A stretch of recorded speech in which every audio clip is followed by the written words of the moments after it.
Yahya babası Muharrem Kaptan'ın kapalı alanda öldüğünü gördüğü için kendisinde de kapalı alan fobisi oluşmuş. Timur'un kriz yönetimi sayesinde her ne kadar Yahya bayılsa da aynı zamanda Timur bu sahnede Yahya'nın içindeki o çaresiz küçük çocuğa da şahit oldu. Bu yüzden Timur artık Yahya'ya sadece Zülfikar'ın anlattıklarıyla düşman gibi değil, bence anlayışlı davranmaya çalışacak. Çünkü aslında Timur, Zafer'in gerçek babasına, Reyhan'ın kardeşi için Zafer'le olmasına ve Muharrem Kaptan'ın suçsuz olmasına kadar birçok şeyi bildiği için her olaya bambaşka bir bakış açısıyla yaklaşıyor. Son sahnede Yahya ile Timur her ne kadar köşeye sıkışmış gibi gözükseler de biliyorsunuz ki ceset sayesinde Timur adım adım otobüsü izliyordu. Bu yüzden yine cesedin yardımıyla muhtemelen Timur'la Yahya sıkıştıkları yerden kurtulacaklar. Bunun yanında Kudret'in ise aslında bambaşka planları var. Kudret otogarla ilgilenmeyen ve sadece evi çekip çevirmeye çalışan bir karakter gibi görünse de aslında hiç masum değil. Peki Kudret'in planı ne? Cennet Timur'un gerçek ailesini öğrenerek ne yapacak? Arnavut Saim neler planlıyor? Videoyu beğenip kanalıma abone olduysanız gelin incelememize devam edelim. Kudret aslında çocukluğundan beri sürekli Zafer'e kol kanat geriyorum diyerek belki de farkında olmadan Zafer'in korkularını daha da körüklemiş. Zafer ise bu manipülasyonlar sonucunda neredeyse hiç büyüyemeden çocuk gibi kalmış. Çünkü Kudret Zafer'e hep çocuk gibi davrandı. Aslında benim teorime göre Kudret'in bunları yapmasının bir sebebi var. Kudret babasının ölümünden sonra her şeyin vezire geçmesini istiyor. Zafer'in dışarı çıkmasını istememe sebebi de bu. Çünkü Kudret vezirden hem hoşlanıyor hem de onunla evlenirse aslında güç kendi elinde birikmiş olacak.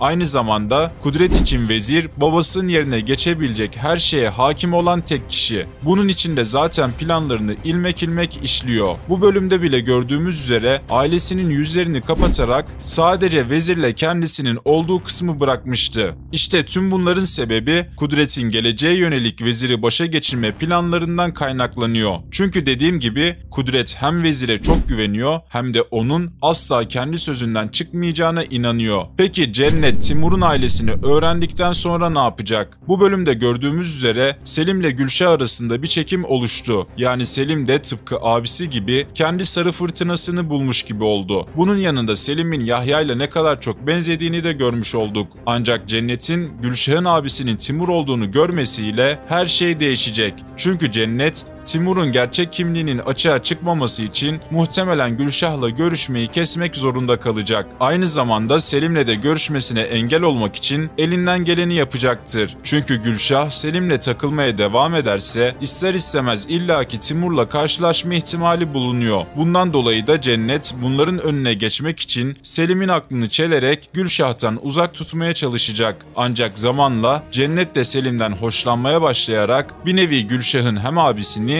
hem de sevdiği kişiyi elinden almış olacak. Peki Arnavut Saim'in planı ne? Arnavut Saim yıllarca otogardan kaçarak canını korumayı başarabildi. Çünkü aslında Zaro Ağa'nın karısı Gönül'le ilişkisi olan kişi Muharrem Kaptan değil Arnavut Saim'di. Yahya bu bölümde her ne kadar Arnavut'a iyilik yapmak isteyerek onu otogara yanına çağırsa da aslında bilmiyor ki babasının ölümünden sorumlu olan asıl kişi Arnavut Saim. Muharrem Kaptan da zamanında her ne kadar Arnavut'a yardım ederek onu otogarda korusa da aslında kendi sonunu getiren kişi Arnavut oldu. Bu yüzden Arnavut muhtemelen yıllar sonra açılan bu defterleri kapatmak için tekrar otogara dönmeye çalışıyor. Şu an her ne kadar vezirden kaçsa da eninde sonunda geri dönerek Yahya ile işbirliği yapacak. Çünkü Arnavut'un planı belli olduğu üzere hem Zafer'e yakın olmak hem de Gönül'ü öldüren kişiden yani Zaro Ağa'dan intikamını almak. Ancak şu an Gönül'ün hala kimin emriyle öldürüldüğünü tam olarak bilmiyoruz. Yine de bu hikayenin en haksız kişisi bence Arnavut Saim. Peki sizce yeni bölümde neler olacak? Yorumlarınızı yazarsanız çok sevinirim. Sonraki videolarda görüşmek üzere. Kendinize iyi bakın.